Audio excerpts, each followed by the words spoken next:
Well, we have a treat today. That's the only way I can describe it. Our friend, Sherri Crandall, is a treat. And I have known Sherri a long time, really a long time, probably 15 years. I don't know. And we met when I was working at MOPS International and she was working at a church here in Denver. We hit it off and we have stayed friends ever since. Sherri now works for what used to be called MOPS. It's now the MomCo. She is the vice president of global ministries and leadership experience there. She is also an author and a speaker for women's events across the country. She believes that every woman has untapped potential and is passionate about helping us all discover our calling and our purpose. And it is true. Sherri is sunshine. That is a word I would use to describe her. She is genuinely happy, I would say, a lot of the time.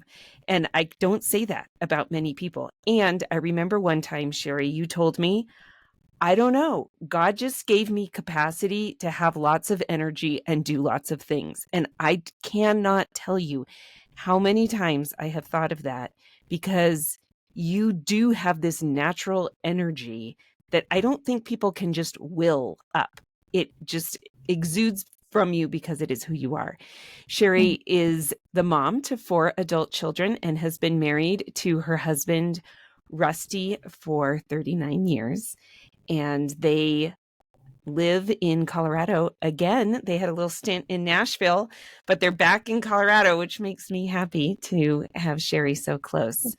So Sherri, welcome to the Our Time to Rise in Midlife podcast. Wow, thank you. I don't know whether to smile or cry. That was so kind. I have known you for a long time, Alex, and I adore you. And it's so fun to see like the iterations of who we are and who we were and who we're becoming when you've known people for a long time, not only personally, but professionally. To see that is really a treat. So thank you so much for having me. Oh, well, we are excited, and we could invite you to come speak to us and to our audience about lots of different topics, because you are a very seasoned leader and mom. And we have invited you today specifically to talk about adoption, because you have a new children's book out. So before we get into the big questions, tell us a little bit about your book and how it came about.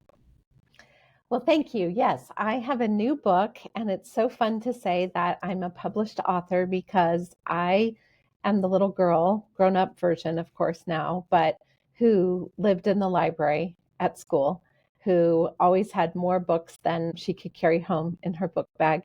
And I've loved reading. It's always been such an important part of my life. And I always had this desire to be an author and to have a book. And this story came to life when I was in the adoption process. So 24 years ago now, my husband and I had been invited to this party for my best friend's parents who were celebrating their 50th wedding anniversary. And at our table, God's providence and sort of this little seed that was dropped in our mind, sat a family who had adopted a little girl from China.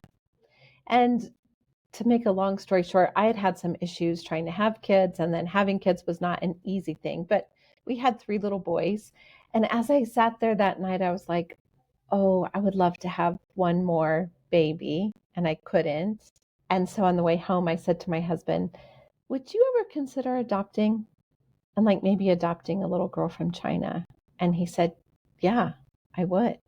And I freaked out because we were driving home.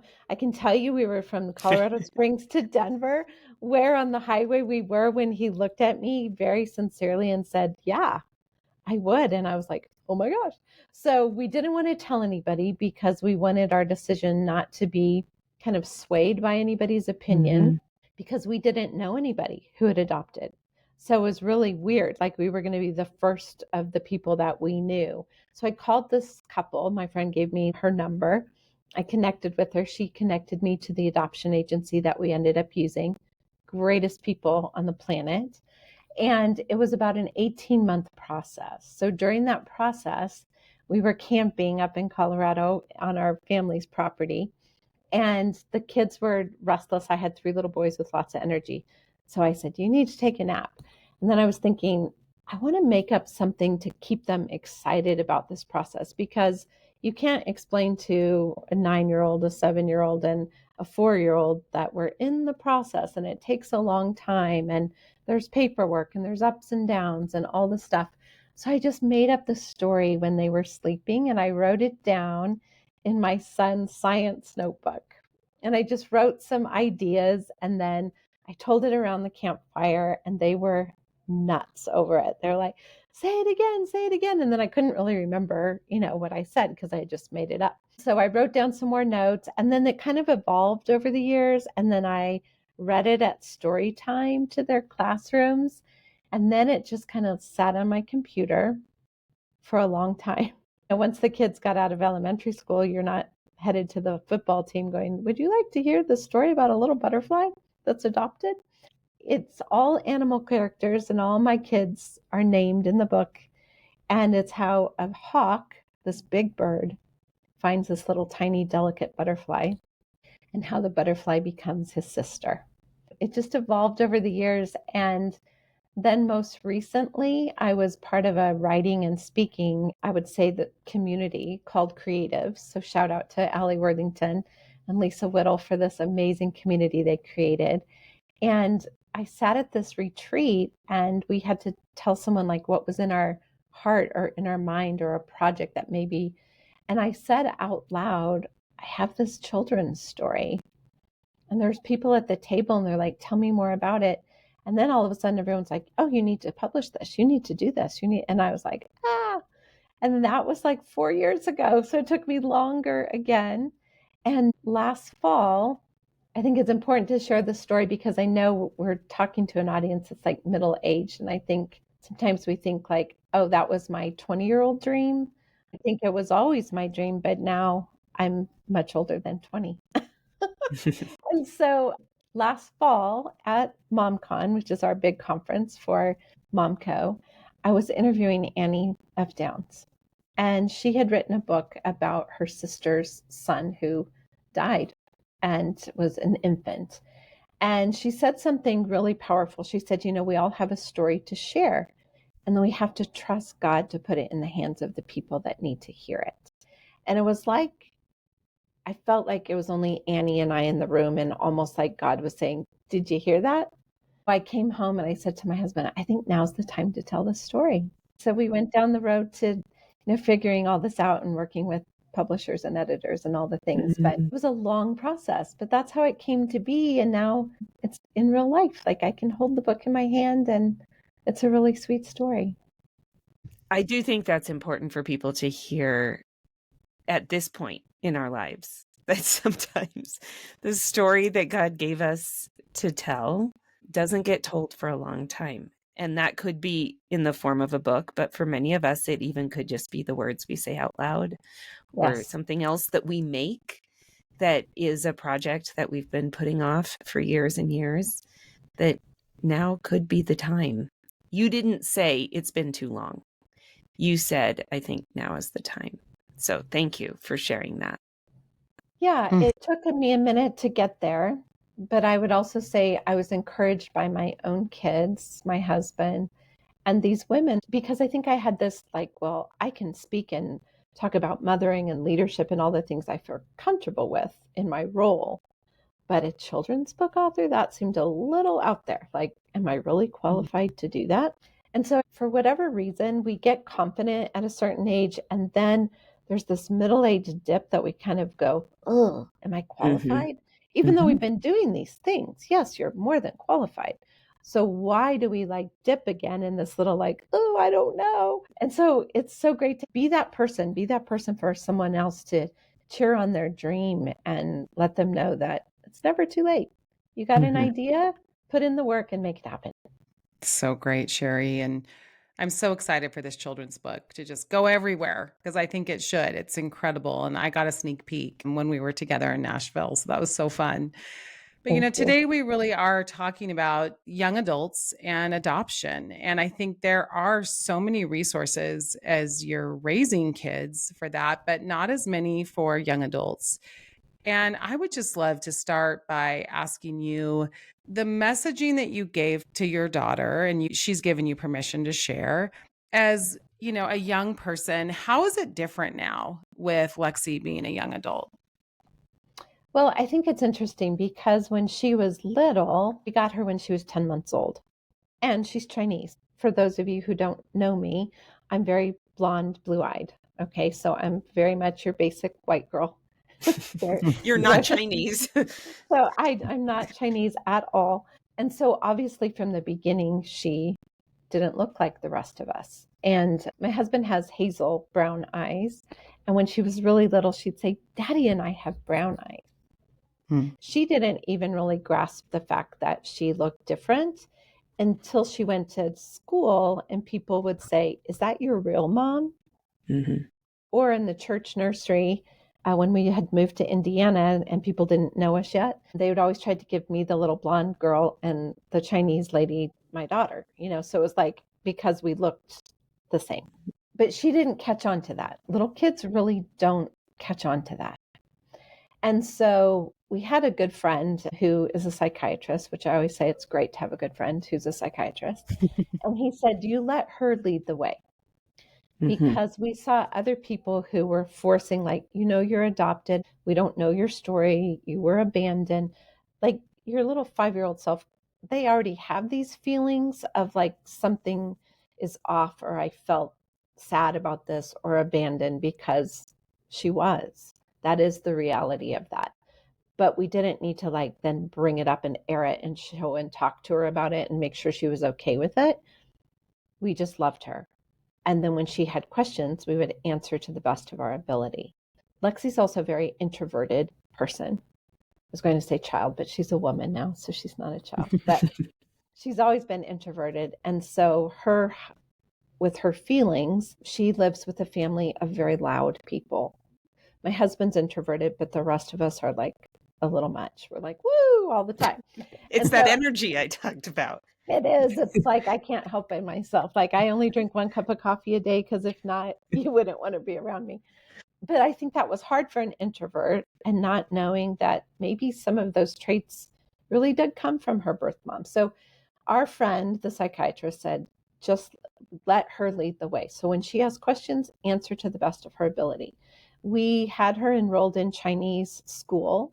So she learned a little bit of the language, and it was a cultural school in Denver. That was with the adoption agency that we had.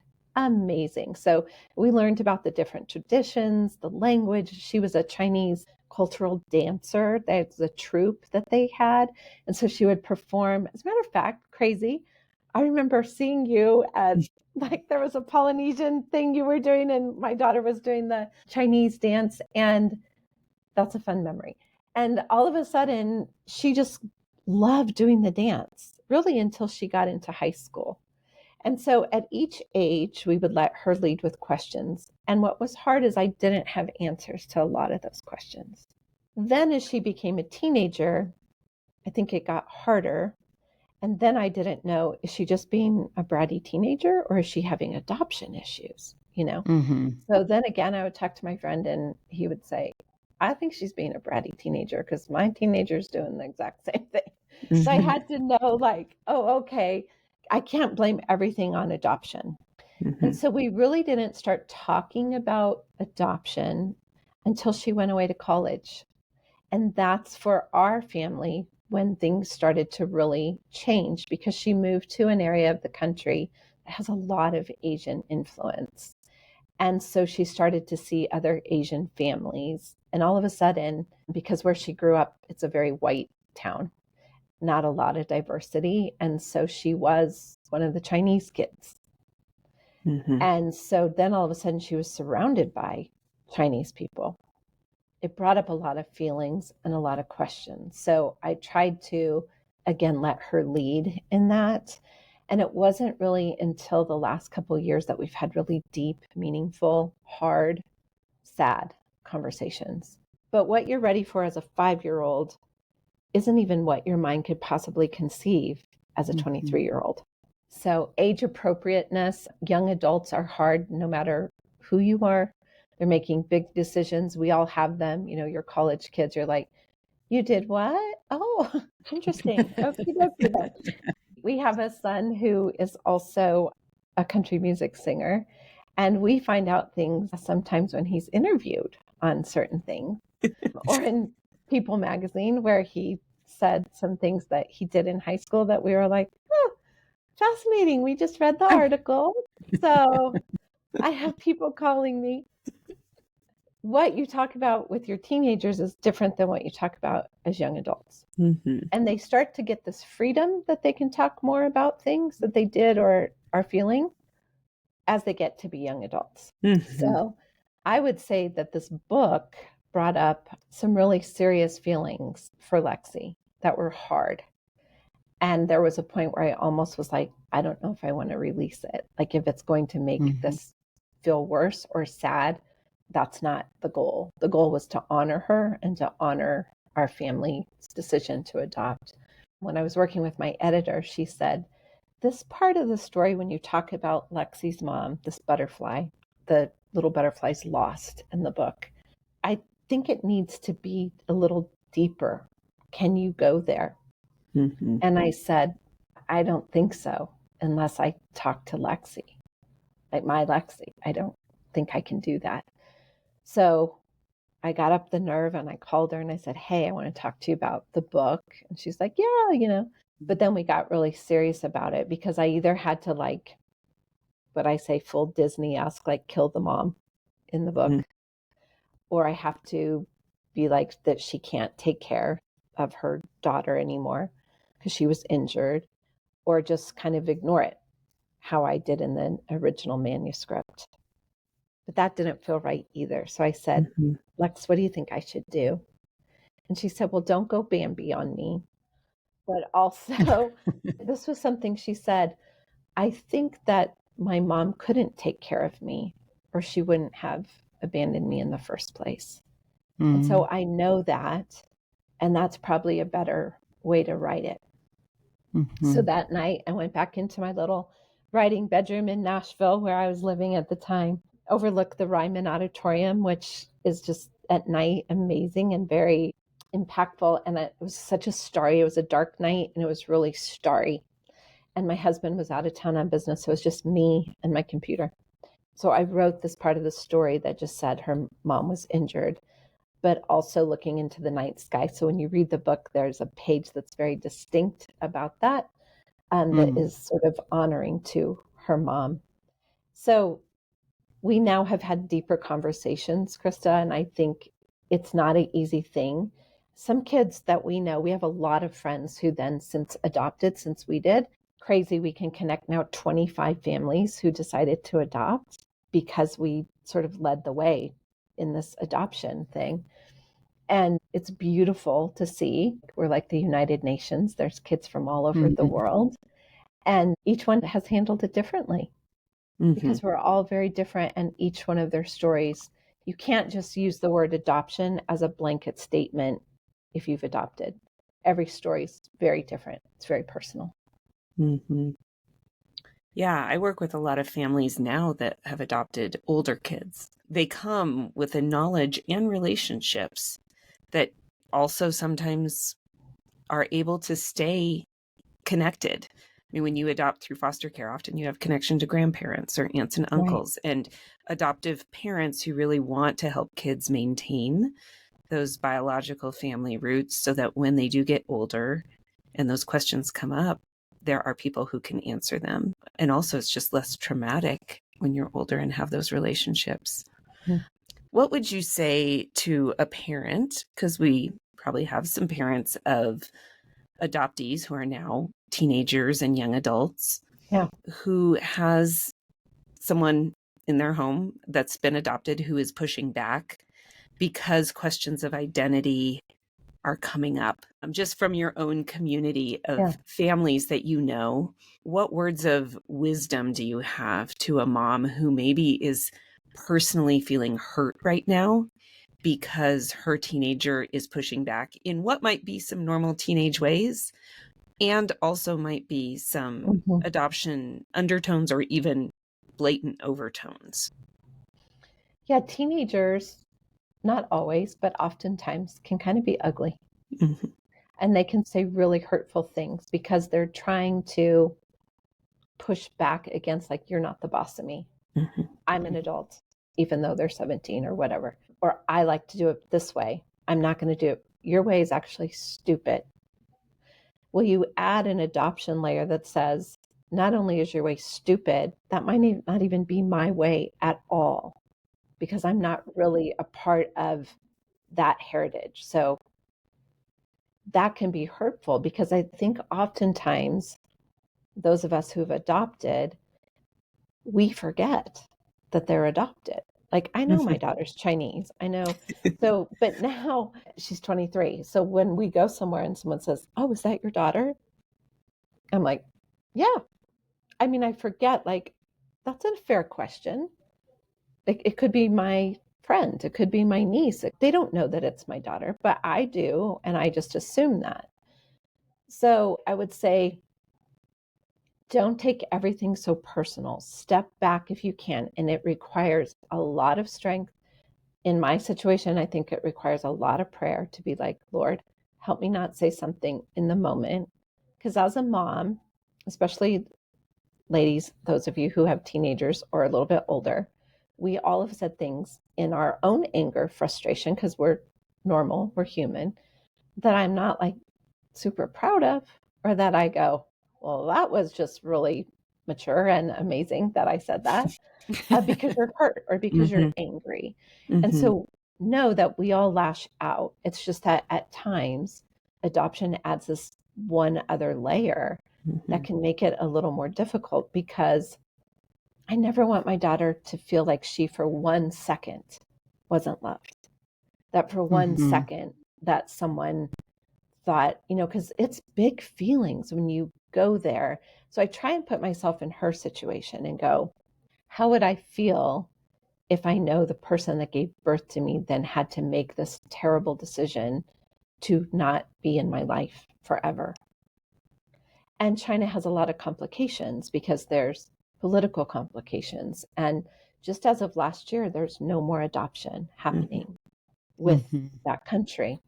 And we have other friends from years ago, family friends that we know, who adopted from Russia.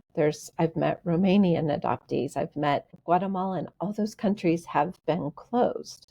So even though some of us have kids from these other countries, we don't know enough about, and because of the political system, it allowed for this like influx of all these children from these different countries. That also is a different, more complicated layer. So I think I would say this: don't take everything personal. Try and put yourself in their situation. And then also realize that her like sassiness or his sassiness back to you, or anger, or I don't care about you, or I'm not going to respect this, is because they're feeling like I don't really know who I am. Mhm. And so the second we can put ourselves in that, it diffuses my sadness or my anger Mhm. or my frustration that something isn't changing. But it takes a lot. It takes prayer. It takes a lot of like telling myself, stop and really think about what just transpired. And so often it just wasn't about me. So, moms, it's not always about you.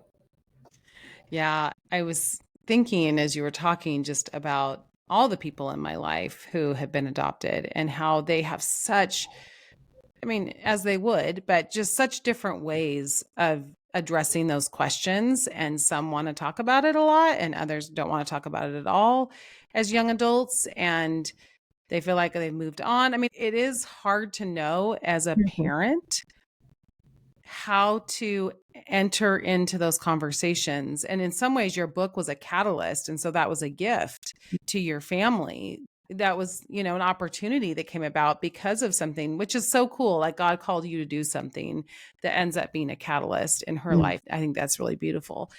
But for those that really don't want to talk about it in their teenage or young adult years, what are your thoughts on that? Do you just let them lead? I still let them lead because that's what we experienced and it came with a healthier result.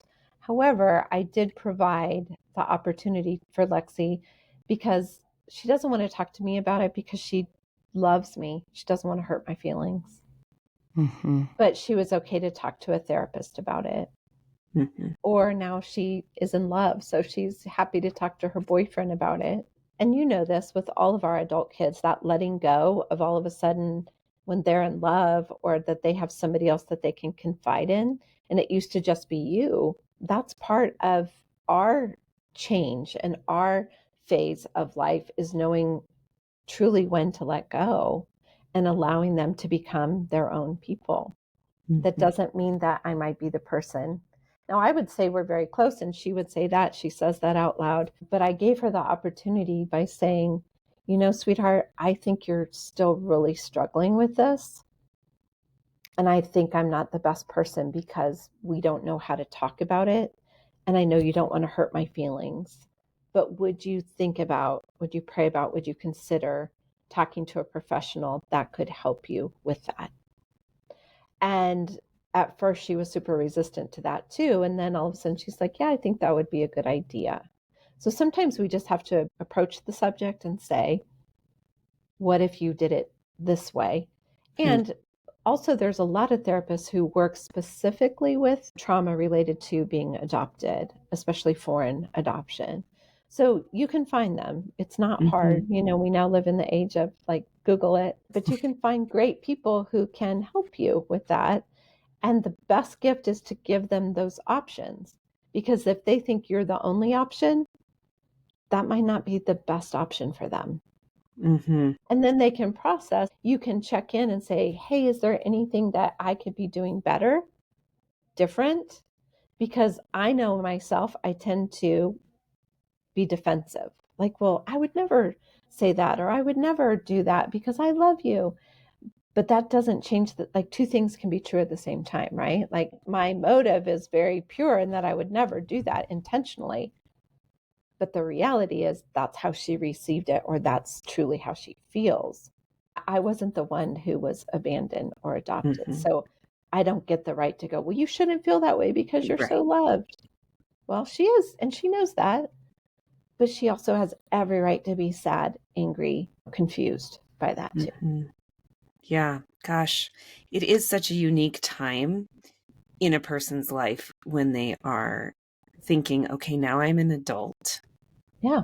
And who are the adults who have shaped me? And as I start to form a family, what does my family of origin look like? Oh, okay, this is bringing up a lot of things that maybe I was avoiding, or maybe I didn't even consider when I was 12 and 14 and 16. Yeah, because little 5-year-old kids are like, oh, what's for dinner? And who am I going to play with on the playground? And do I get to wear my super cool unicorn shirt with the sparkles? Or, Mm-hmm. like that's their like, whoo. And they might be feeling those other feelings, but they're not in the forefront. Mm-hmm. Mm-hmm. They don't have enough experiences yet to know that there's a missing puzzle piece, or that they feel that missing piece. So as you get older, and especially I think with our daughter, as our friends have gotten older, getting married now, starting to have children, she sees that their kids look like them, which is like, I wonder who I look like, because she doesn't look like Mm-hmm. me. So, and then who will her kids one day look like? They might be the spitting image of someone that we don't know. So Mm-hmm. I've often, when she was little, I would just pray that somebody would come to introduce Jesus to her birth mom, so that one day there might be this sweet reunion. I don't know. God is God, I am not. And so I Mm-hmm. just have to trust that all I can do is love her with all my heart, so that she never questions my love for her. She's always going to question the love of her birth mom just because of the circumstance. That's normal. But I don't want to give her reason for her to question my love for her. Mm-hmm. Have there been any resources for older kids that have been helpful for you? As Lexi became a teenager, again, I cannot say enough amazing things about our adoption agency. So, we kind of started with them. They'd probably been doing it 10 years prior to our going. But then afterwards, they developed this program for teenagers to connect with other teenagers, and then to have a little bit older mentor in their life that they could just hang out go bowling with or go to the park or these dance classes. And so that was really helpful. And then they would send out resources. It said this study on adoption, and I'm a reader, so I would read everything I could get my hands on. I don't, off the top of my head, or have found personally a resource that helped me with that. It was more the other people in my life who were adoptive parents or kids who were adopted, and just listening and having good conversations with them. But I have not found a resource that I would say, yeah, this helped me get through this, or this was super insightful or helpful. And I'm sure that it's got to be out there, Krista, but I am not aware of that. And thankfully, our little network of friends have kind of just been able to help each other through some of those things. Well, it gets to we're not the only ones going through this, and you're not the only one going through this. Right. To your daughter, it normalizes a family structure that maybe she wasn't seeing in her classroom or right at church, but wherever you could gather that network of families that gave this normalcy to kids looking different than their parents, I'm sure that would be helpful to most kids to be able to see that. I think it's important. So we celebrated things like Chinese New Year with all the families that we knew who had adopted, and we would have everyone come over. We do the little red envelope. We do traditional food. So everybody there, their parents all kind of looked alike. And then the kids all kind of looked alike. And we kept in touch with several of the families that were on our trip with us who also adopted at the same time. So Christmas cards would come and families look like our family. It's important. Representation is important. And what you see, all of a sudden you're like, oh, I'm not the only one. Their family looks exactly like our family. So I think that was very important to make those traditions, like the moon festival in the fall, the full moon, and we would make moon cakes. And my daughter's an amazing cook, but she learned to make those traditional foods. And there's just certain things that she does that I just giggle because when she was 3, she would be putting a puzzle together and she would be squatting, like in an Asian squat, like when you travel and you go to these countries. That is how a lot of people's posture, they squat. And that's not something I do because I blow my knee out. So it was something that she innately knew how to do, or had likes for foods or design elements or things that gravitated towards that. And I think those are in her. And so I wanted to honor that, and always, like, if she wanted to do something that felt very Chinese, like when we went to New York, she got to pick all the restaurants. We went to Chinatown, and then she got to like really do it the way she wanted to experience the food and the city with the Chinese flair. So give your kids opportunities. They'll tell you if you let them. It's great. Well, Sherri, what would be your final words of encouragement for people who are navigating the young adult years with their adopted child? I would say, again, don't take it personal. You're in this forever. You're in this for the long run. And even with my biological kids, there are stages and phases that you'd like to just snap your fingers and blink and get through. And you can't. You have to like buck up, link arms, and get through it together. So don't be afraid of the questioning. Don't be afraid of their feelings, because the feelings can be big and can be scary, but don't be afraid, like enter in that with them. Also, you can't fix it, so don't try. And I would also say, just be careful what you say. I think my biggest mistake has been the defensiveness of like defending the fact that I love you so much. She knows that. So just listen to the fact that it's okay, and acknowledge, like, you know what, babe, I love you and I wish I could take that away, but I can't. But I'm here if you want to talk about it. So good communication is so important, and continue to honor their heritage if they want to. We know some kids that are like, please don't, I don't want to, that's stupid, I don't want to do that. And that's fine. But the kids that do. I think that that's important. Yes. So let your kid lead, Don't be so offended all the time. And enter the big feelings with them, but don't try and solve them. So great, Sherri. Thank you so much. Yes, And thank you. again, we're so excited about your children's book. What a gift to the Thank you. world. Thank you so much.